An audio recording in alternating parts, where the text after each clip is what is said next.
میگه که انا خودت بهتری یا موسی. من میگم البته حضرت موسی که من خاکی پای موسی میشم. بعد میگم من گنده و بدترم یا فرعون. من میگم البته فرعون یک بدبخت بود، شما خلیفه مسلمانه. خیلی درد داری گفت که اما آیت سوره طه را بخونی. ما در شهرهای روسیه بودیم، حتی شهری رفتیم که یک قسمت مردم که خیلی نامعلوم دیگه چند هزار آدم های. یک نفر ایجاش بلند شد گفت که بابای حاجی ای روزه که همین مسجدی ما در این مولوی ها نبودن تینجی ساز بودیم.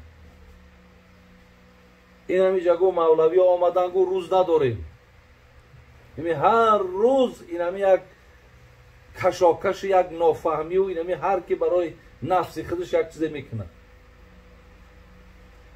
این مواد بسیار سخت میرزه که وقتی یک آدم میره در یک جا میخونه مهنت میکنه عنوان مولویگی میگیره و میان مردم میگه من مولوی بیزارم.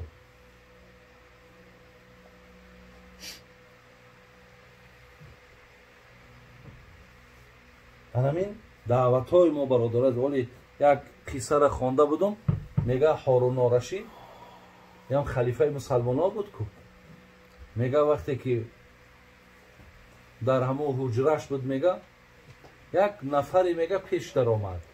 اکا همون شاید همون بگیم نصیحتگراش بودن. پیش در آمد و پرسید. هارون گفت عصر تا خوانده؟ گفت نه نخواندم. ولی وقت بوده که هارون الرشید که نمازش ترک نمیکرد، از بس که کارها و شاید مشغولیتش زیاد بود تأخیر کرد. میگه ایم همی دیگر سستش نمان، همی گفت و گفت و گفت و گفت.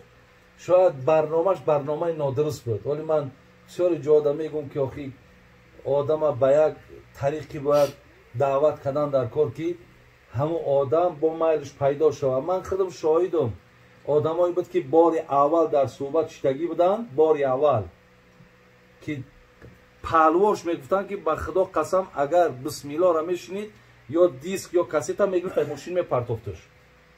بار اول شیشت است، وقتی گوش میکنه خودش همونجا میگه که پگه خانه ما میین. این قدر در دین مقصد سخنهای نغز بوده، این قدر در دین سخنهای زیبا بوده. هارون الرشید وقتی این سیاست چی میکنن، بعد هارون الرشید که آدم دانا بود با سواد بود، بعد طرف همون مردک میگرده و میگه که انا خودت بهتری یا موسی.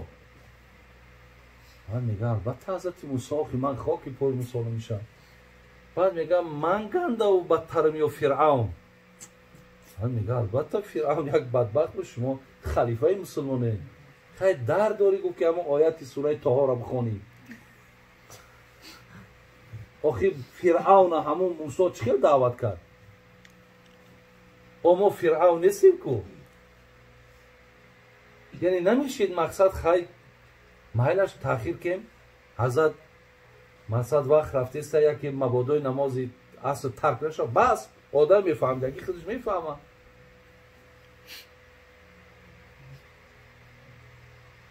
همین راه های دعوت هم برادرای عزیز بسیار در ما و شما مهم است. کسایی که الان که پیدا شوند و بعد دیگر هر یک مسئله و مسائل بعد خیلی سخنهای کفر تو این تری بدبخت شدی و تو مثال بدعتکاری و تو فلانی و دیگری، این چیزها برادرها برای ما و شما خیر نمیاره. الهی مهربان و قیبتامون رو بخیر کنه. این دودرچه را خیر پرویز باید که امانت هست. انا فرزند در دست ما و شما امانت هم. به حیث امانت هم باید در امانت های خدا باید دایم پای به طهارت داشتن. پای به طهارت دایم انسان نه فقط برای نماز، دایم پای به طهارت بودن. حتی حدیث ها خوندون میگن ملائکه ها طلب مغفرت میکنن در حق کسی که اگر پای به طهارت میگرده. ملائکه‌هایی که برادرای عزیز و ما یعلم جنود ربک الا هو. خدا میگه جنود به معنای همون فرشته های لشکر. عدد فرشته های من هیچ کس به غیر خودم نمیتونه. انکه همون قدر ملائک در حق بنده که پای به طهارت طلب مغفرت. پیامبر ما گفته است اگر با کدام کاری خاصی که برای یگان کار برآمده پای به طهارت قدی برای کار بود میشه. حتی اگر گفته است درتون تق تق شید، اگر نیت همه آدم یگان زیان دادن باشه پای به طهارت در اوی که نیتش میگرده.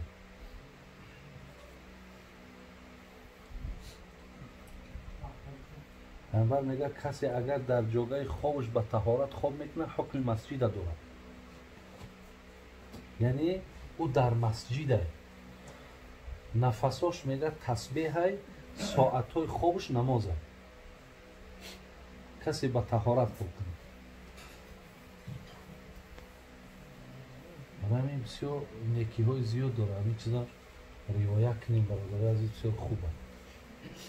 پای به طهارت دایم پای به طهارت بودن در کاره. ما شما چی میدونیم؟ میگه الموت، شاعر عرب میگه یأتی بختتن، ناگهان میاد. ناگهان میاد. همین ایستادگیه که میبینی که نفست گرفت. ایستادگیه که نمیبینی در یوتیوب مرگ های ناگهانی است. یک چیز آمد درم تارید نمیدونم یک کران چپشید کو. همه آدمی را که زد است که جو میدونست که این کران در بالای ما میزنه. همین مرگ های ناگهانی امکان دارند که اگر پای به طهارت باشی خیلی درجه کو. یک چی را نگاه کم نوار ایرسی توجیکای خودمونه. وقتی که در راه آمده سای ماشین میزنه رمضان های زد از ماشین بعد ما که چیشا ندیدم گایی گفتی سای با روسی گفتی سای میگه وقتی هم بچه توجیک ما ای ماشین بیرون کردم دیدم که اول بسیار بد های میگه همین آب در گفتم در حلقش آب میریزم گفتم آب در تاوی که گفت که ما روزه دارم. میگه که ده ایرا گایی نقل کسته. میگه در حالتی که او بعد میگه وقتی که ما گفتم آب میتونم گفت که نه که ما روزه دارم گفت بعد یا مرد گفت. تصور که برادر عزیز چه خیلی پدرود گفتن این دنیا عجایب ده بسیار بهترین ده که حتی در ما حالت نمونه که من روزه دارم. در حالتی که او را اگر روزش هم میکشد و یکان گناهگاری هم نداشته با حالت میکنم خیلی حالت آمدن بسیار خیره بسیار خوبی ها داره.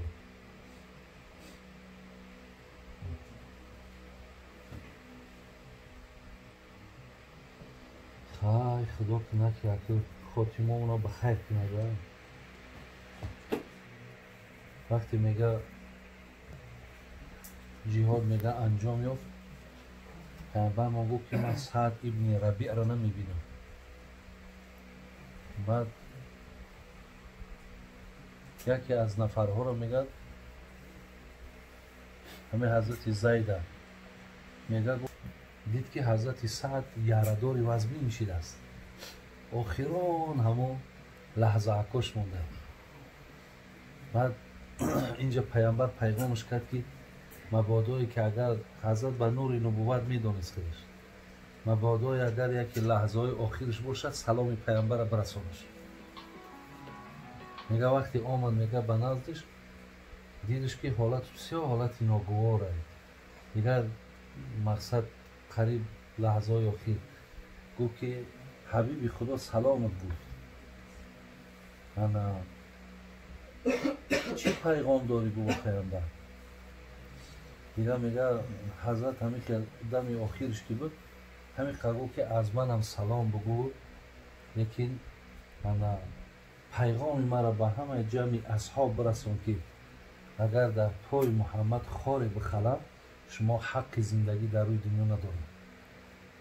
همین قگفت جون به حق تسلیم کرد.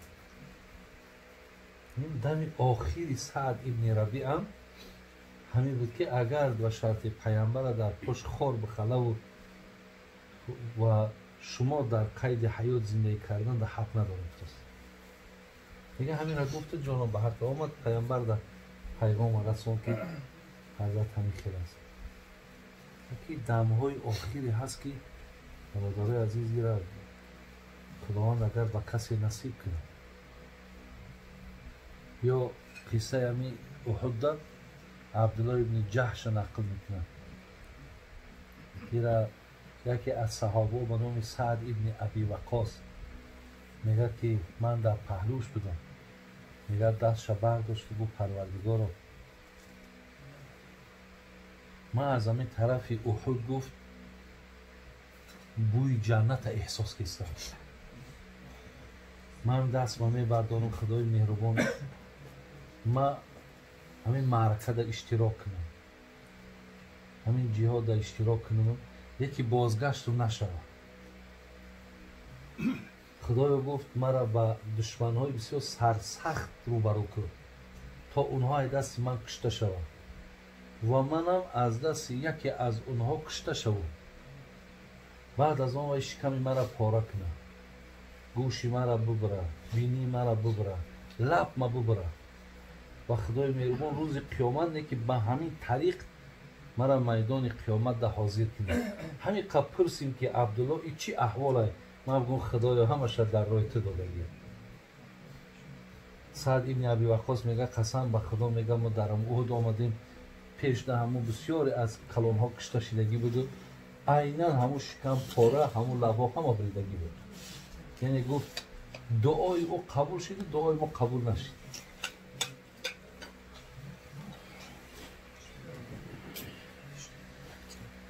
ما پاک گرفتیمشون، باید با پاک بسپاریمشون. فرزندا را باید که حتما برادرای عزیز از تعلیمات ها ما دورشون نکنیم. یعنی همیشه فرزندای ما و شما باید فرزند مسلمانه و در خانه مسلمان به وای رسیده است. ما به خود ما قاعده و قانون های خودمان داریم. برای همین فرزندا را از تربیت باید دور نمانیم. فرزندا را همیشه اهمیت بدیم، زیرا اگر به اهمیتی کردیم ما همین مسئولیت بگیم از عهدهش که نبرآمدیم پیش خدای مهربان با جوابگریم. پیامبر میگو ان الله سائل کل راع اما استرعاه حفظ ام ضیعه. خدای مهربان از همین فرزندکان ما را میپرسه که حقی که اونا به ذمه شما داشتن ادا کردین یا نکردین.